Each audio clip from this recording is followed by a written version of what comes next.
বলেন আপনি এখন আপনারাই বলেন ক্রিটিক্যাল কি আর আলট্রা সুপার ক্রিটিক্যাল মানে ওটা তো টেম্পারেচার রেঞ্জ টেম্পারেচার প্রেসার তাই তো এবং কম্পারেশনটা যেটা পূর্ণ হয় যত আমি টেকনোলজি উপরে যাব আমার পলিউশন লোড তত কমবে তাই তো মানে এটা হচ্ছে একদমই আমি যদি শুরু করি সাব ক্রিটিক্যাল তারপর super critical ultra super critical তারপরে হচ্ছে অ্যাডভান্স আলট্রা সুপার ক্রিটিক্যাল ঠিক আছে তো আমাদের রামপালেরটা কোনটা সুপার ক্রিটিক্যাল সুপার মানে ক্রিটিক্যাল বলতেছে আলট্রা সুপার স্যার ক্রিটিক্যাল বলতেছে সুপার সুপার ক্রিটিক্যাল প্রথম কথা হয়েছিল যে আলট্রা সুপার ক্রিটিক্যাল করার কথা না ফাইনালি গিয়ে শেষমেশ বাজেটে কুলায় নাই ওরা সুপার ক্রিটিক্যাল করছে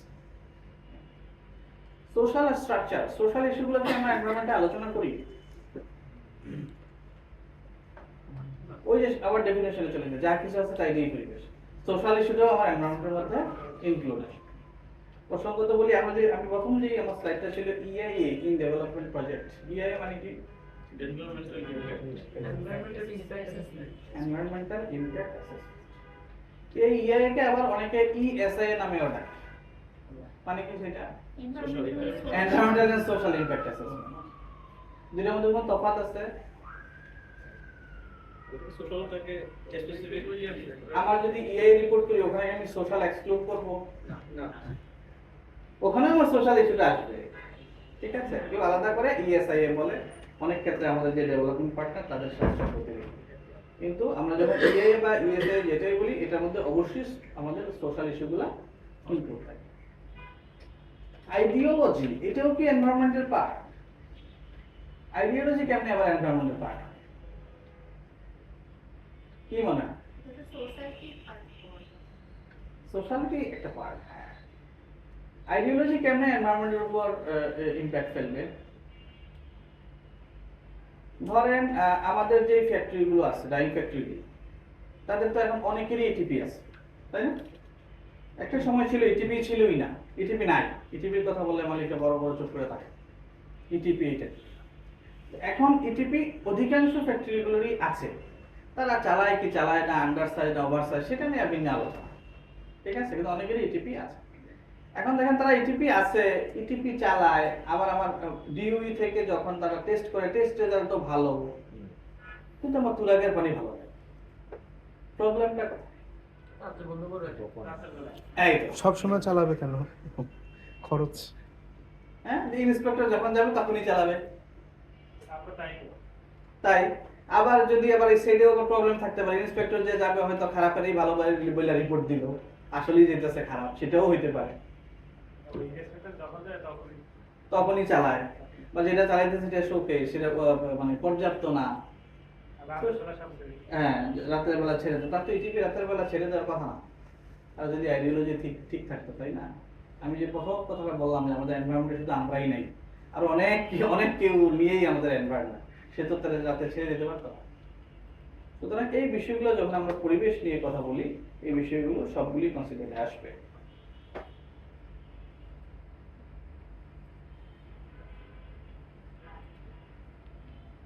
আমরা যখন ইন্ডাস্ট্রিয়ালাইজেশন শুরু হইলো তখন আমরা ইন্ডাস্ট্রিয়ালাইজেশনের ফলে আমাদের কি ইমপ্যাক্ট হইলো অনেক যখন আমরা শিল্প বিপ্লব করে ফেললাম কি গ্যাস বাইর হইলো ওখান থেকে carbon dioxide carbon monoxide sulphur dioxide সবগুলো আবার বৃষ্টির পানির সাথে মিশে আবার কি হলো আমাদের দিকে ফিরে আসছে ডেসার্টিফিকেশন হলো ইমপ্যাক্ট গুলো বলতেছি ডিফরেস্টেশন হলো বাংলাদেশে ডিফরেস্টেশনের কোনো উদাহরণ আছে রিসেন্ট মনে পড়ে রোহিঙ্গা ক্যাম্প রোহিঙ্গা আমাদের যত ফরেস্ট কভারেজ ছিল অধিকাংশ ফরেস্ট কভারেজ কক্সবাজারে নষ্ট হয়ে গেছে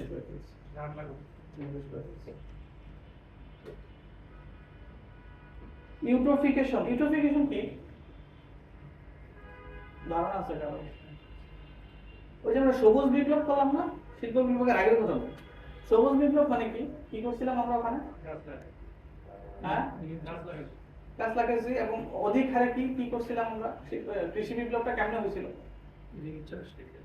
আমরা প্রচুর পরিমাণে আইল্ডিং ভ্যারাইটি এইচওএবি দিলাম যে আমাদের মানুষকে তো খাওয়াইতে হবে আমাদের প্রচুর পরিমাণে কেমিক্যাল ফার্টিলাইজার ইউজ করলাম আমরা প্রচুর পরিমাণে পেস্টিসাইড ইউজ করলাম তাই না পেস্টিসাইড যেখানে লাগে ওখানে দিলাম, যেখানে লাগে না ওখানেও দিলাম, তাই তো?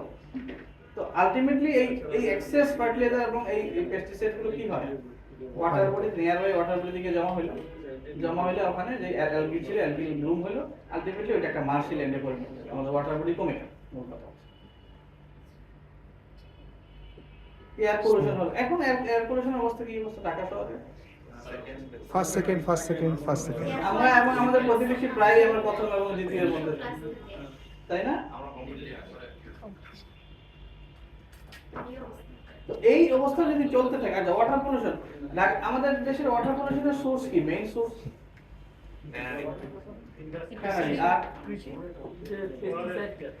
পেস্টিসাইড। আমাদের ক্যাপিটালের দিকে হিউম্যান আমাদের ওয়েস্ট, চতুর্দিকে নদীটা নষ্ট হয়ে গেল কি কারণে? চারটা নদী, নদী দখল, সিওয়েজ। সুয়েজ, সিরেজ এবং ডাইং, দুইজনের কন্ট্রিবিউশন। তো এইভাবে water pollution, acid rain, deforestation, ডেজার্টিফিকেশন কি চলতে পারে? আমাদের একটা টুল দরকার তো না, এইভাবে তো চলতে পারে। সেই টুলটার নাম হচ্ছে ইআই।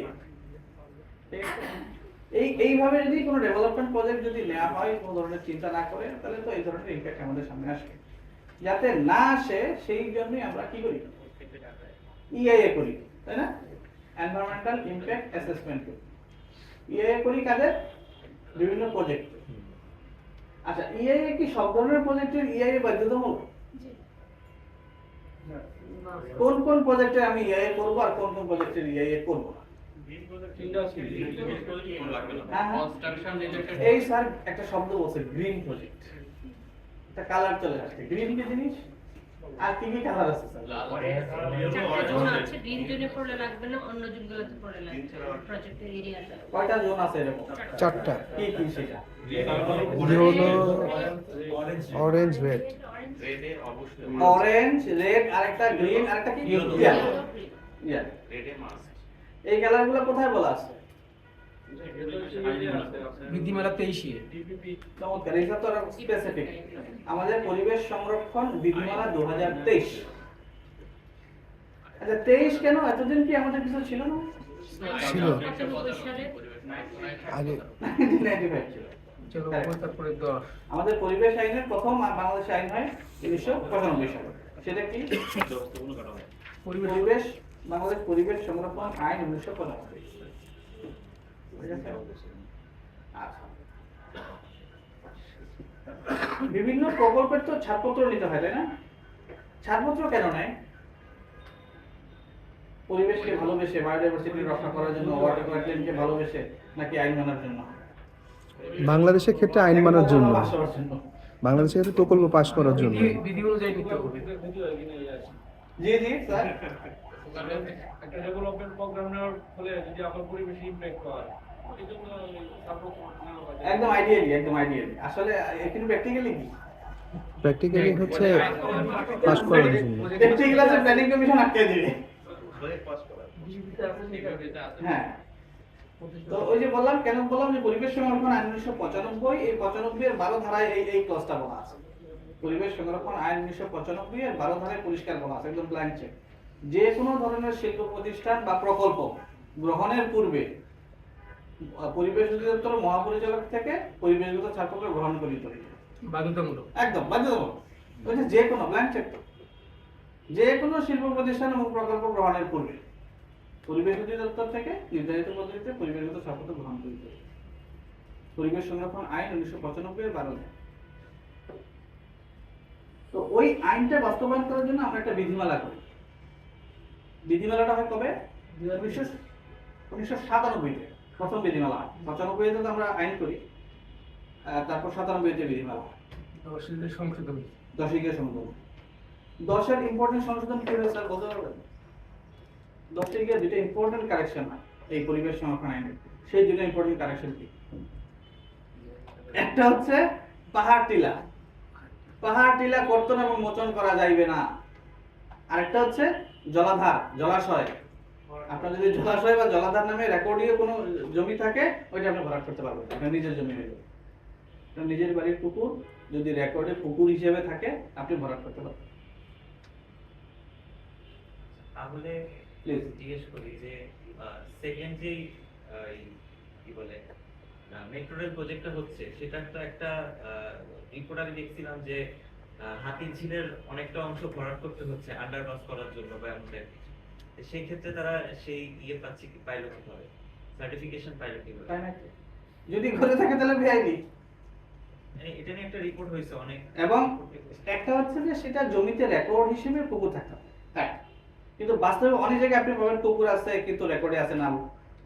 অনেক জায়গায় আপনি রেকর্ডে পাবেন পুকুর, গিয়ে দেখবেন ভরাট হয়ে গেছে বহুত আগে, 14 বছর আগে ভরাট করে ফেলছে। ঠিক আছে, মানে আপনার রেকর্ডে যদি পুকুর থাকে এবং সেই পুকুর যদি বিদ্যমান থাকে, সেই পুকুর আপনি ভরাট করতে পারবেন না। একটা তবে দেয়া আছে, তবে যদি অপরিহার্য জাতীয় স্বার্থ সংশ্লিষ্ট হয় তবে অধিদপ্তরের অনুমতি ক্রমে পাবেন, পাহাড়ও কাটতে পারবেন, জলাশয় ভরাট করতে পারবেন। এখন তো ডিটেল প্ল্যানে তো সবকিছু তো উল্টা পাল্টা। কোনটা? ডিটেল প্ল্যান যেটা, ড্যাম যেটা বলছি, ঢাকা, হ্যাঁ। তাহলে তো ঢাকার অন্যান্য ডিস্ট্রিক্ট শহরে বা বিভাগের শহরে তো একই অবস্থা। তাহলে কি সিএসআরএস কি পূর্বেরটাই আসবে? তখন যদি ওই রেকর্ড যদি চেঞ্জ না করে থাকে তাহলে সে করতে পারবে না। কিন্তু সে যদি প্রুফ করে যে না আমার এটা অপরিহার্য জাতীয় স্বার্থ, ব্যক্তি স্বার্থ, এক হচ্ছে যে আমার পরিহার করার উপায় নাই, আমার এটার উপর দিয়ে যেতে হবে, এবং এটা জাতীয় স্বার্থ, তাহলে সে পাহাড়ও কাটতে পারবে, জলাশয় ভরাট করতে পারবে। এবার একটা উদাহরণ ছিল ঢাকা চিটাগং যে 4 লেন রাস্তাটা হয়, তখন এটা ভরাট করার জন্য মাটি পাওয়া যাচ্ছিল না, কিন্তু আশেপাশে কয়েকটা টিলা পাওয়া যাচ্ছিল, যে টিলা থেকে মাটি আইনা দিবি, তাই ভরাট করা হয়। মানে টিলা কাটবে কিভাবে, অনুমতি তো লাগবে। তখন তৎকালীন যে রাষ্ট্রের সর্বোচ্চ প্রধান ছিল, ওনার অনুমতি নিয়ে টিলাকায় কেটে তারপর সেই রাস্তা ভরাট করা হয়। ঠিক আছে, এটা কেন আসলাম এই কথাটা? সংশোধনীতে পরিবেশ সংরক্ষণ আইন 1995 এর সংশোধনী যেটা হয় 2010 সালে, এই দুটো ইম্পর্টেন্ট সংশোধনী আসে। আচ্ছা, তো এই যে ছাড়পত্র নিতে হবে আমাকে 95-তে বলে দিল, এখন কি পদ্ধতিতে নেওয়া হবে, কি প্রসেস অনুসরণ করব, সেটা কোথায় বলা আছে? বিধিমালা। আইনে তো তত ডিটেইল আউট থাকে না, আইন তো সংক্ষিপ্ত, বিধিমালায় বিস্তারিত থাকে। সেটা কোন বিধিমালা? পরিবেশ সংরক্ষণ বিধিমালা 1997। আইনবিধির তফাৎ তো আমরা সবাই জানি স্যার, তাই না? বিধিতে বললাম বিস্তারিত, আইনে আইন সংসদ করে বিধিমালা। আচ্ছা আচ্ছা, আইন বিধির উপরে আমাদের সংবিধান, যেটা সর্বোচ্চ আইন তো সংবিধান, সংবিধানেও কিন্তু আমাদের পরিবেশ নিয়ে একটা আর্টিকেল আছে। আচ্ছা, 18 ক, একদম সংবিধানের মূল নীতিতে বলা আছে 18 ক। কি বলেছে ওখানে সংবিধানে? যে রাষ্ট্র বর্তমান এবং ভবিষ্যৎ নাগরিকদের জন্য পরিবেশ সংরক্ষণ এবং উন্নয়ন করিবে এবং জীববৈচিত্র্য, জলাভূমি, বন এবং বন্যপ্রাণীর সংরক্ষণ এবং নিরাপত্তা বিধান করিবে। একদম পরিষ্কার। ঠিক আছে, এখন রাষ্ট্রীয় ম্যান্ডেট, পরিবেশ রক্ষা করা রাষ্ট্রের সাংবিধানিক ম্যান্ডেট। তো ওইটা গেল আমার সংবিধান, তারপর আমার আইন, তারপর আসলো বিধি। আচ্ছা, বিধি 97 থেকে আমরা এই 2023 পর্যন্ত ওই 97 বিধিতে আমরা চলছি। ঠিক আছে, তো এই 23-এ ওই 97 বিধিটা পুরোটা আমরা বাতিল করে দিই। বাতিল করে আমরা পরিবেশ সংরক্ষণ বিধিমালা 2023 জারি করি। ঠিক আছে, অনেকে প্রশ্ন আসতে পারে কি ব্যাপার 23 এত দেরি হলো, মানে আইন 95 23 মাঝখানে কি কিছু হয়নি? মাঝখানে আমরা 97 হয়েছে, 97 দিয়ে আমরা এতদিন কাজ করেছি। 97টা 2023-এর 5 মার্চ থেকে আমরা এই নতুন যে বিধিমালা সেটা দিয়ে কাজ করছি। ঠিক আছে, ওই যে 95 যে বলছিল ছাড়পত্র নিতে হবে, আমি কিভাবে নিব সেটা আবার এই বিধিমালায় বলা আছে। পরিবেশ সংরক্ষণ বিধিমালা 2023-এর বিধি 5-এ কি করলো, যে এই যে ছাড়পত্র প্রদানের উদ্দেশ্যে সকল ধরনের শিল্প প্রতিষ্ঠান এবং প্রকল্পকে তারা 4টা শ্রেণীতে ভাগ করবে। কয়টা শ্রেণীতে? 4টা শ্রেণী। কিসের উপর ভিত্তি করে? পরিবেশ, প্রতিবেশ এবং মানব স্বাস্থ্যের উপর ওই প্রকল্পের কি প্রভাব বা ওই ইন্ডাস্ট্রির কি প্রভাব, সেটার উপর ডিপেন্ড করে 4টা ভাগে ভাগ করলো। কি কি? সবুজ, হলুদ, কমলা, লাল। বুঝা গেল? এই 4টা কালার কোত্থেকে আসলো? পরিবেশ সংরক্ষণ বিধিমালা 2023-এর বিধি 5। ঠিক আছে, সবুজ শ্রেণী মানে কি বোঝা যায়? পরিবেশের উপর ইমপ্যাক্ট একদম নাই বললেই চলে। অল্প যেগুলোর ইমপ্যাক্ট সেগুলোকে আমরা কোন ক্যাটাগরাইজ করলাম? হলুদ। হলুদ না, হোয়াইট শ্রেণী নেই। হোয়াইট ইন্ডিয়াতে আছে। হ্যাঁ, তো তার চেয়ে একটু বেশি হলুদ হচ্ছে একটু বেশি যেগুলো ইমপ্যাক্ট ফেলে সেগুলো হলো অরেঞ্জ, আর সবচেয়ে বেশি হাইলি পলিউটিং ইন্ডাস্ট্রি বা প্রজেক্ট ওগুলো হচ্ছে রেড। এখানে কমলা বি কোনটা? আচ্ছা, কমলা বীজ ছিল স্যার, সেটা হচ্ছে 97 ছিল সবুজ, অরেঞ্জ এ, অরেঞ্জ বি আর রেড। এখন হলুদ ছিল না। হ্যাঁ, তো আমাদের তো কালারের তো স্কেয়ারসিটি নাই, আমরা কেন একটা কালারের দুই ভাগ করে বলবো ক আর খ, আর এমনিতেই আমাদের যে প্রনাউন্সিয়েশনের যে অবস্থা, এমনি ক বলে খ শুনে ক বলে। হ্যাঁ, তো এই এত বিপদ আপদের মধ্যে যাওয়ার দরকার কি? আমাদের কালারের তো সমস্যা নাই, অ্যাটলিস্ট তো 4টা কালার তো আমরা দিতেই পারি। তো এই জন্য ওই ক খ স্যার আপনি ট্রাই করেছেন, 97 এ ক খ ছিল। হ্যাঁ, আমরা যখন ওই আগের ফাইলগুলো দেখেছি তখন হচ্ছে পরিবেশের যে ছাড়পত্র সেটাকে কমলা বি। হ্যাঁ, কমলা ক, কমলা খ এটা ছিল।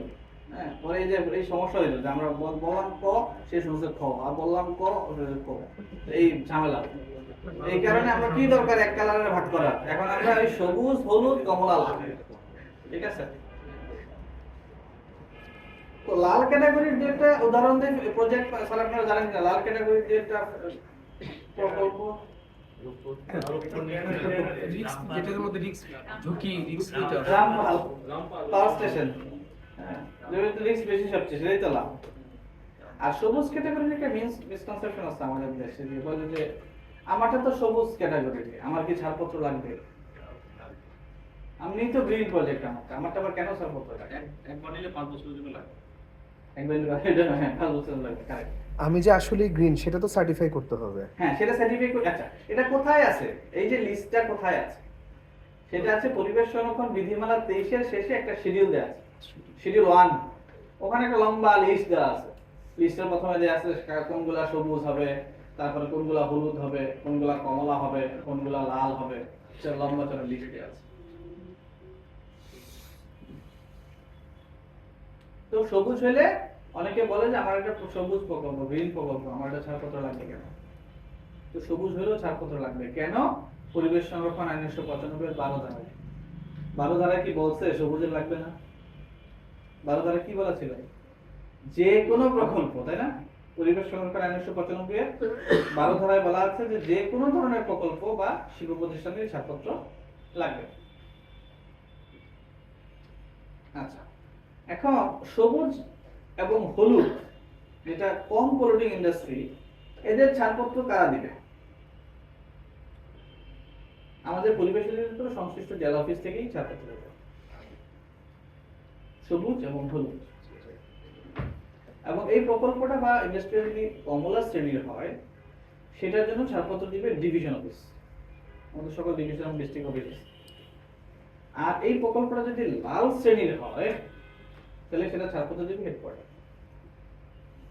এক একটা ক্যাটাগরি অনুযায়ী পাওয়ার ডেলিগেট করা আছে। যদি এরকম হয়, যেমন আমার এগ্রিকালচারের যে প্রকল্পগুলো হয়, সেটা তো বাংলাদেশের অনেকগুলো জেলা থাকে অ্যাক্টিভিটি, সেই ক্ষেত্রে ছাড়পত্র কোথা থেকে নিতে হবে? এগ্রিকালচারের জন্য।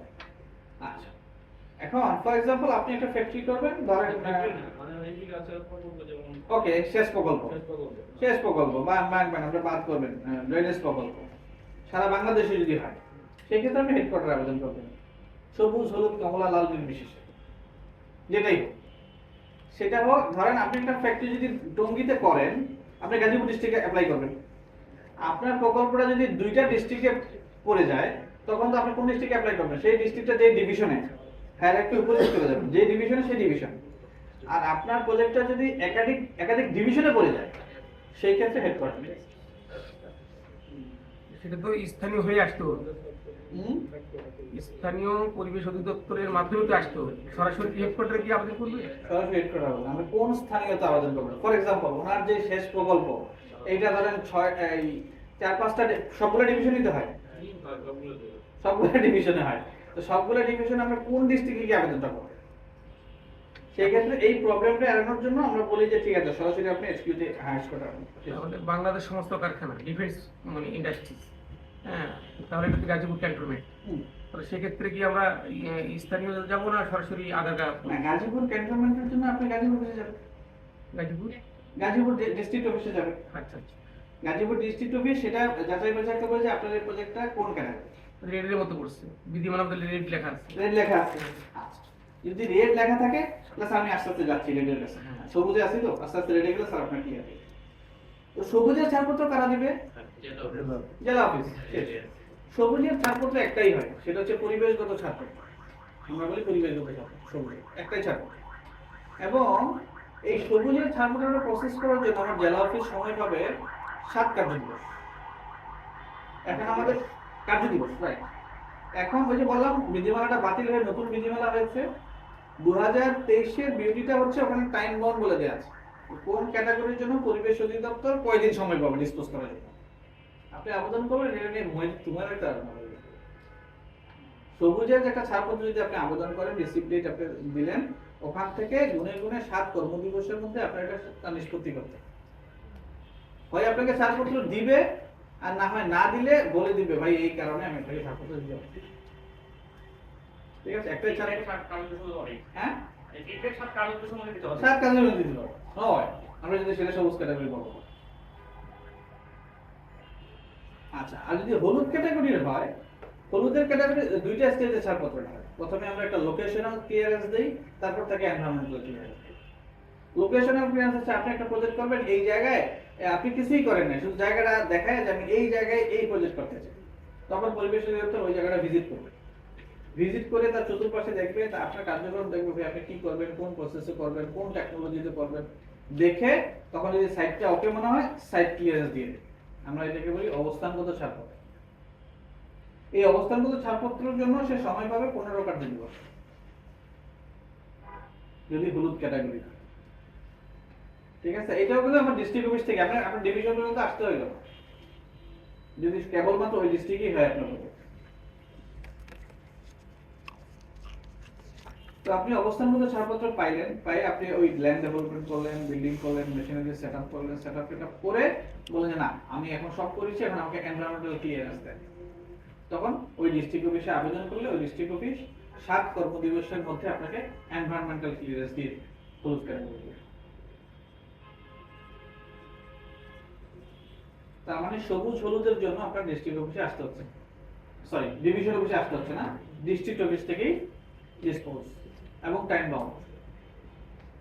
আচ্ছা, এবার আসেন অরেঞ্জ ক্যাটাগরির যদি হয়, অরেঞ্জের মধ্যে আবার দুইটা ভাগ আছে। অরেঞ্জে আপনি যদি লিস্টটা দেখেন শিডিউল মানে 1 থেকে 113 নাম্বার পর্যন্ত সিরিয়াল আছে, এই ফ্যাক্টরি, এই ফ্যাক্টরি, এই ফ্যাক্টরি। ওই 113 এর মধ্যে 1 থেকে 62 সিরিয়ালের মধ্যে যদি আপনি প্রজেক্টটা পড়ে, এটার জন্য নিষ্পত্তি করে দিবে ডিভিশন অফিস। এটারও দুইটা স্টেজ, প্রথমে সাইট দেখবে, সাইট ক্লিয়ারেন্স দিবে, পরবর্তীতে ফাইনাল এনভায়রনমেন্টাল ক্লিয়ারেন্স দিবে। কমলা 1 থেকে 62, আর কমলার 63, 113 প্লাস লাল, এই দুইটার জন্য আপনার ছাড়পত্রের জন্য আসতে হবে কোথায়? হেডকোয়ার্টার। কমলার জন্য সময় পাবে অবস্থানগত জন্য 21 কার্য দিবস। 21 কার্য দিবসের মধ্যে ডিস্ট্রিক্ট অফিসকে আপনাকে জানাই, ডিভিশন অফিসকে আপনি জানাই দিতে হবে যে আপনি ছাড়পত্র পাইলেন না পাইলেন। আর অরেঞ্জের